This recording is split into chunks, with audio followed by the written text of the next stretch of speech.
I've been talking to a lot of people over the last few months that think that aliens are angels. The angels and demons of the Bible are real. They are the extraterrestrial time travelers. And the government has known that for a long time, possibly going back to the 1930s at least. Since 1930, they have known that this plane exists. We don't have souls, but it's just the other way around. The soul has us. But why won't they tell the American people?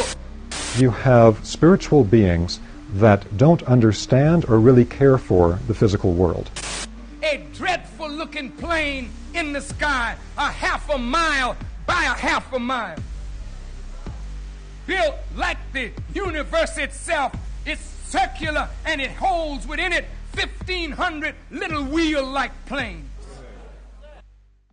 Whether you're following UFO news daily, weekly, monthly, or not at all, you're still seeing it a lot. It's coming up more than ever before and from places you'd never expect. And as the noise increases, so have the theories about what UFOs actually are. And people are falling within one of two main camps right now: aliens or angels. So is there evidence of angels and aliens being one of the same? Are these things physical beings with a body and a species and possibly a home planet? Or, as some of the leading minds in the UFO inner circles are proposing, these things are actually angels and demons, spiritual beings without bodies. So how could a seemingly obvious sci-fi plot have to compete with a religious concept like this? I mean, with few exceptions in PR moments, the theologians have always avoided the ET topic. Or at least that's what most of us thought. Angels and devils. And that's like what when you're hearing about like all those stories in the Bible about fallen angels and devils, like these people think that they were referring to aliens. One of the most mainstream figures who's joined the debate is Tucker Carlson. Tucker isn't someone you'd call a true believer of the official UFO narrative. In fact, he's poked holes in it several times. But the interesting thing about Carlson to me is that he's a very well-informed person who talks to a lot of different people and has come to some very interesting conclusions based on those conversations and his own worldview. You had mentioned several times that you think that the UFO, UAP type phenomena stuff is all spiritual. I think so. I mean, look, I should just state about every topic, like, I don't know shit. Nobody knows shit. I'm satisfied that I know enough, and I don't really want to know that much more. Because what I think I know is, this doesn't help me at all to know that. So that's a conclusion I've reached. I'm usually pretty curious. I've stopped being curious about this because I don't want to know anymore. But you truly don't want to know any more about it. I think I know. I think I know what's up. Can you articulate it? Well, I think it's a really old story. I think it's a really old story. So that's what I think. What is it? One thing that you notice about every world religion I'm familiar with, I'm interested in that topic. There are commonalities between religions. Jesus is unique, and I believe in Jesus. But there are commonalities that are very striking between all world religions I'm aware of and all creation myths. And one of them, and this is of course true for Christianity, very true, is that the belief that supernatural beings take physical form. They all believe that. The Greek myths, Jesus, most famously, but that they take physical form, that they're not just like some ethereal, they're not just shadows floating around, specters, fog, that they're physical. Like, they're as real as the arm of your chair. And that they reproduce with people. Again, Christianity believes that. Jesus, Immaculate Conception, spirit reproduces with human woman. If every culture in the world that we know about, has left any kind of written or physical record, is reaching the same conclusions about something, maybe there's something there. Mm-hmm. And maybe it's not so crazy to think that what everyone else has always thought since the beginning of time, which that there is this combination in cases of, human beings and the spiritual realm, whatever that is. I can speak about it with no precision at all because I don't understand the specifics of it, but I know that it has been written about since people have been writing. One of the few people we know Tucker has actually spoken to about UFOs is Dr. Gary Nolan. Nolan is part of the Invisible College, a Rosicrucian offshoot of academia that has been investigating the UFO phenomenon for decades. But we'll get into that later. In 2023, Tucker had Nolan on his show where they discussed the topic in detail. Here, Gary explains what he believes UFOs and aliens are. I mean, look, if you're an intelligence, are you going to go down on a planet with a bunch of angry monkeys who might kill you? No, unlikely. You'll send some intermediary. Well, what kind of intermediary are you going to send? You're going to send something that maybe almost looks like them, but isn't them. So I think, and this is, again, from inside the intelligence community, most of what we think we're seeing are avatars, biological robots that are basically put there to be the minions, if you will. And that's the current view of the intel community. It is a hypothesis. What could possibly be controlling these biological machines that were built specifically to interact with us? To answer this question, I only had to look at other interviews Gary Nolan has done, like this one from 2022 on the Lex Fridman podcast. Again, the language Gary uses is very important here. How would you, as a higher intelligence, represent yourself to a lesser intelligence? Well, let's go back to pre-civilization. Maybe you show yourself as the spirits in the forest, and you give messages through that. Once you get a little bit more civilized, then you show yourself as the gods. And then you're God. Well, we don't believe in God anymore necessarily. Not everybody does. So what do we believe in? We believe in technology. So you show yourself as a form of technology, right? But the common thread is you're not alone. And there's something else here with you. And there's something that's, as you said, watching you. And at least watching over your shoulder. But I think that, like any good parent, you don't tell your student everything. You make them learn.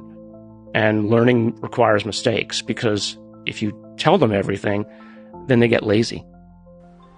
Keep in mind, this is one of the leading academics on the UFO topic in the world. Yet he's explaining the UFO phenomenon using terminology that is interchangeable with how someone would describe a guardian angel. The picture becomes even more complete with this clip from the 2023 SALT conference. What do you, Gary, Dr. Nolan, you have to speculate. What do you think it is? Let's be bold. I think it is an advanced form of intelligence, something that we don't understand, that is using some kind of intermediaries. You know, it's not that they walk amongst us, that, wearing a skin suit are actually the alien, right? No, you're going to basically put something there that is, I think of it as an intelligence test. Can you see what's in front of you for what it really is? Yeah. Can you see the anomalous data point that is there that you realize what it is? I mean, when the South American native tribes first saw the Spanish ships coming across the horizon, they didn't realize what it was. They couldn't see it for what it was. So you just need to show yourself to enough to acculturate. Yeah. Now, if you've been around for a long time, and this is something that I do think has been, they've been around for a long time, they are affecting our culture, right? It's actually often thought that many of the religions that we think of as the most important have been part of this process.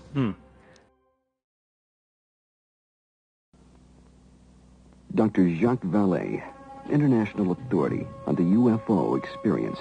The first thing I'd like to dispel is a frequent misconception that UFOs are limited to this country. Very often people ask me, how come I never hear about UFOs in other parts of the world? How come we only hear about UFOs in America? Well, UFOs are not an American phenomenon. They are a worldwide phenomenon. That's one of their most dramatic characteristics. The first major wave of sightings, and sightings tend to come in very intense series over a couple of months over a given region of the world. The first such major wave occurred over Scandinavia in 1946. Arguably the most famous ufologist in the world living today is Dr. Jacques Vallée. Vallée has been involved in ufology longer than I've been alive.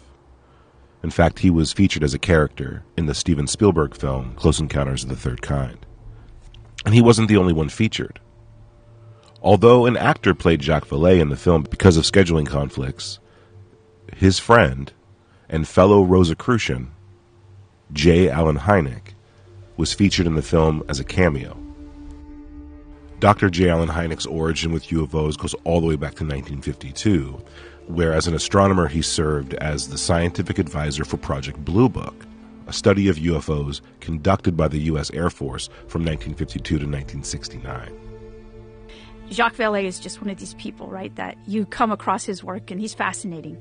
So I thought it was strange that not only was he a person who was, pre-engineered ARPANET, right? He was on ARPANET, which is pre-internet. He was creating that at the same time as being obsessed with UFOs and doing, being a ufologist. Another thing that was really fascinating about your book was you were talking about how much religion he studied. Yes. That was really interesting. So in the book, what I do is I uncover not just him, but Allen Hynek. They were friends. And they were both Rosicrucians, which is a form of, he might not like me to say this, but it's a form of mystical Christianity in a sense. But a lot of Rosicrucians don't view their roots as Christian.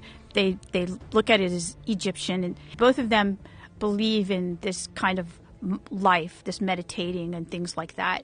And so I included references. Everything I say in my books, by the way, I pass to the person that I'm writing the chapter about. So everything that I said about Jacques, I gave it to him beforehand, and I said, are you okay with me saying this publicly? And so it passed all the tests. And I also talk about going to his apartment and seeing his library, which is an amazing library. And he has stained glass from Chartres Cathedral.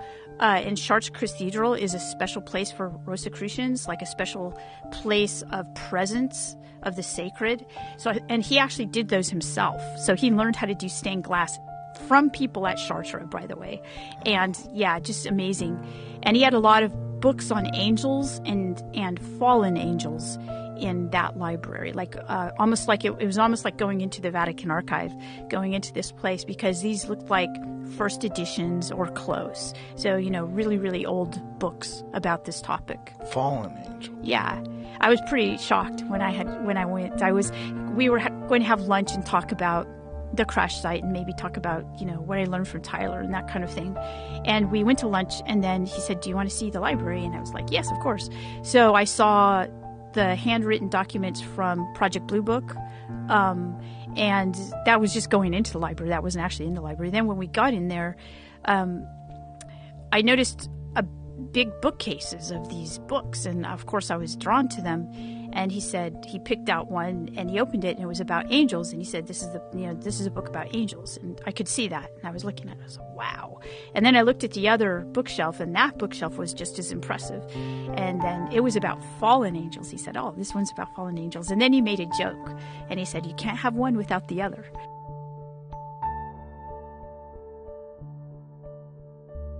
The Rosicrucian tradition really only broke the surface in human history in the 1600s. The first Rosicrucian documents appeared in the 1600s with texts like Fama Fraternitatis in 1604 in Germany. Now, when these Rosicrucian texts first became available, one of the things that they emphasized in these texts was that the Rosicrucian organization wasn't connected to any one authoritative teacher, and it wasn't connected to any particular type of control structure. There was no institution for it. It was really a very free and independent path of modern initiation. Now, the challenge of explaining some of the more obscure aspects of Rosicrucian spiritual initiation is that some of the practices really don't make a lot of sense until you understand the context that they're within. So we have to present a little bit of the Rosicrucian view of the context of all created life and for the evolution of the human being. So it all begins understanding the whole set of processes by understanding where everything comes from. So starting from these differentiated thought forms in the mind of God at a very high level, those thought forms have within them specific patterns. the pattern of what will later become something that crystallizes into the physical world, or the nature of a spiritual being, or a spiritual process of some type. So as the thoughts from the mind of God move down and we have the manifested beings, in the classical Western tradition, there is understood to be 9 different ranks of angelic beings. These different beings are of different levels of maturity, have different levels of the expansion of their consciousness, and different possibilities for action. They invisibly guide and affect our consciousness and life every minute of every day, but we don't perceive it, just as we don't normally have organs to perceive non-physical realities until they're developed. In classical texts, they describe the spiritual hierarchies, they describe the angelic beings in very specific ways. Their names actually mean particular things. So if you look at the names of the archangels, Raphael means God heals. The name Michael means who is as God. So different beings, their names actually mean something. The angels are sometimes referred to as God's messengers. And it was understood that we had to actually be clear about what beings were interacting with us. Because if we just say, oh, I spoke to God, or God told me this, it's too amorphous. We don't know what being's actually speaking to us. And not all the beings are beneficial. If we take a look at what we're looking at tonight, there's another pattern that's laid within the tree of life, which is that it has 3 different pillars inside of it. There are beings that connect to the middle pillar. They go all the way up and all the way down. That means they connect to the highest levels of the Godhead, and they also connect all the way down to the level of the manifest creation. This is connected to the Christ or Christic beings, or within the monotheistic traditions of Judaism, Christianity, and Islam. They refer to them as Michaelic beings. And so that idea that Michael holds the quality of the Godhead, but reduced in scale to where it can be interacted with at an archangelic level. So toward one hand, toward the left-hand pillar, you have spiritual beings that don't understand or really care for the physical world. They're not into that. The physical world is something that seems like a place of suffering. And many of the ancient traditions of the world were heavily influenced by these beings, with teachings of the physical world being an illusion, of the physical world being a place of suffering, get off the cycle of karma and reincarnation, etc. These spiritual beings are advanced spiritual beings, more advanced than human beings. And they also have tremendous spiritual light. When one encounters them, one does not encounter a being of darkness. One encounters a being of tremendous light. And so the name given to the leader of this particular spiritual group was Lucifer. But the Luciferic beings were understood as beings of great spiritual light, but who do not completely understand physical reality or the process of human evolution in the physical world. To them it seems like we're children being tortured in a place we don't need to be, so get off the cycle and go back to spirit. Now on the other hand, as you might imagine, it's the exact opposite polarity. It's going to be deeply connected to the process of linking onto the physical materialization process and loving physicality.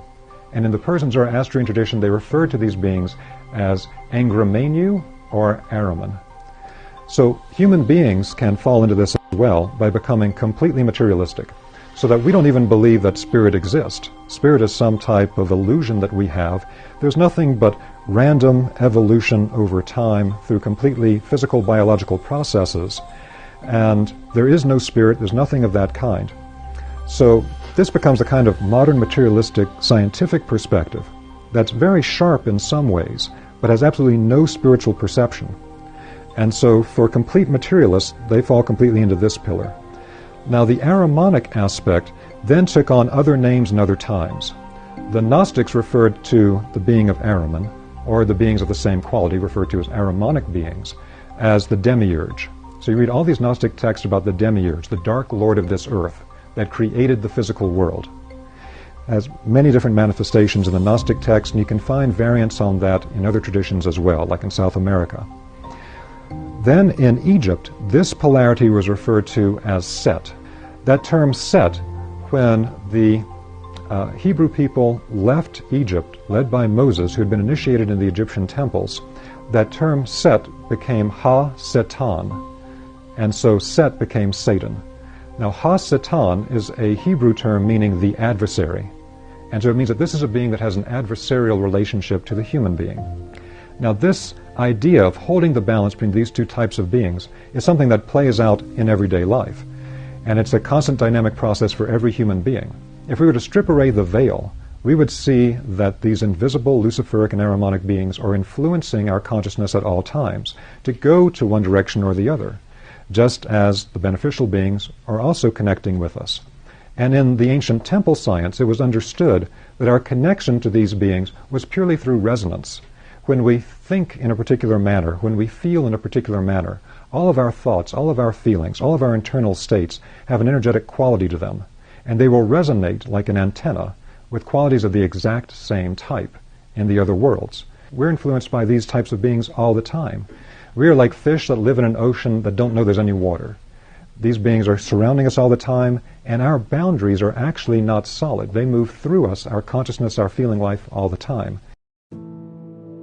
I think it's really necessary to know what these angels are, where they come from, and what their motivations might be. Now we need to know how they interact with a human being. And to do that, we have to understand the different bodies of the human being, because these other bodies are where most of these interactions are taking place.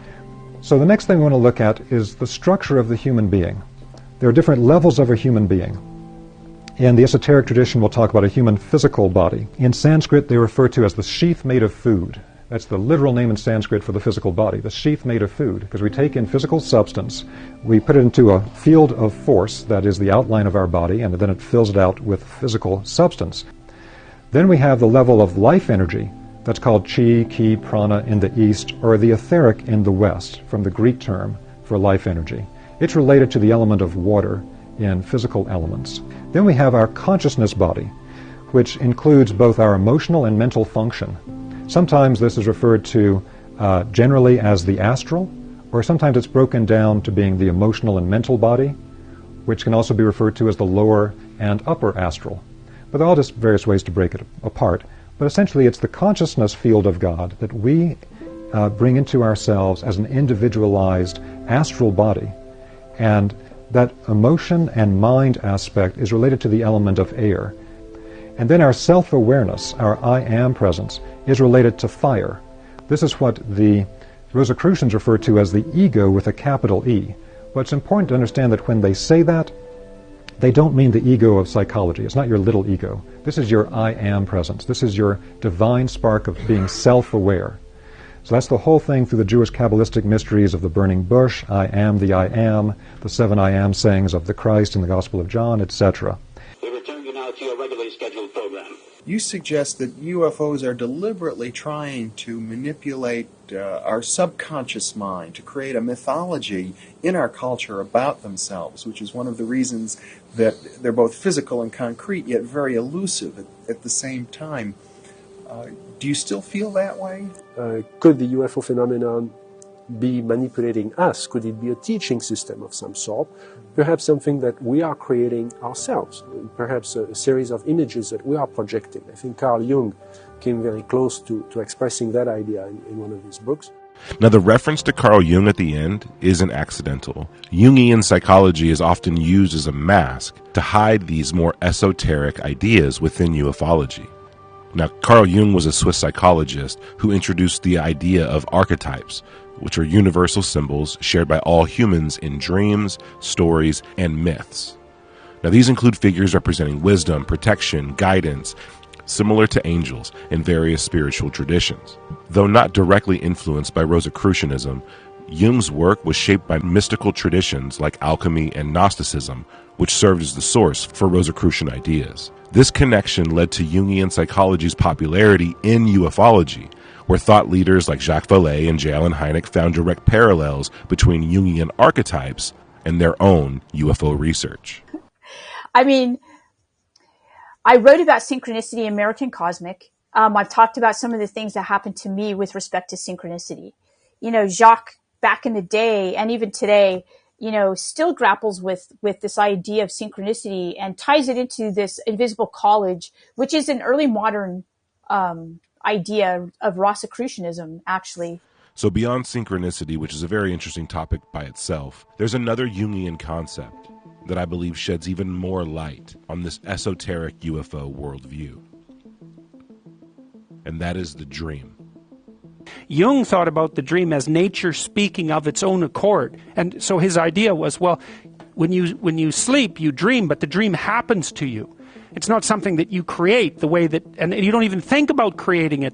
Because I might say, well, what are you thinking about? And you'll say, I'm thinking about whatever it is, and you'll take credit in some sense for thinking that because it seems like a voluntary activity. But what happens at night is that you think, but you think involuntarily. And so what Jung would say is that means that something is thinking in you. There are things that think in you. What are those things? And what are they thinking? And why are they thinking it? The same thing here. Higher spiritual beings can give us information about what we need to do with our lives to help other people, all kinds of great processes, if we have the core concepts to begin with that they can work with.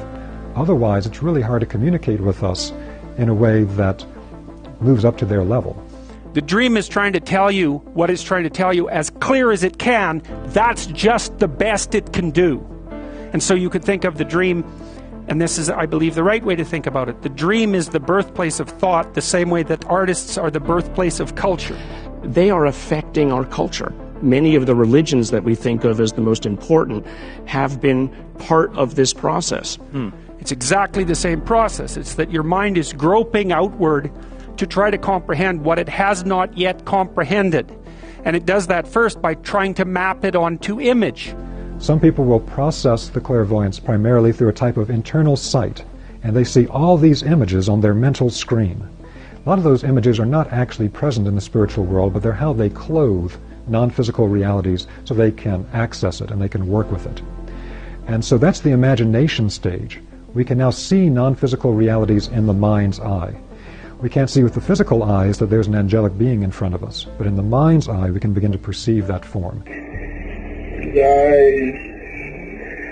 I've never seen his eyes before. But you said they were friendly. It's pounding in my head. Don't pull the binoculars away. God, give me strength. All right. Pull it down. Run! Pull the binoculars down and run. God! If there's my God, give me strength. I gotta get away. Oh, Bay! We gotta get away, Bay! All right. Calm down. I'm driving. I gotta get away.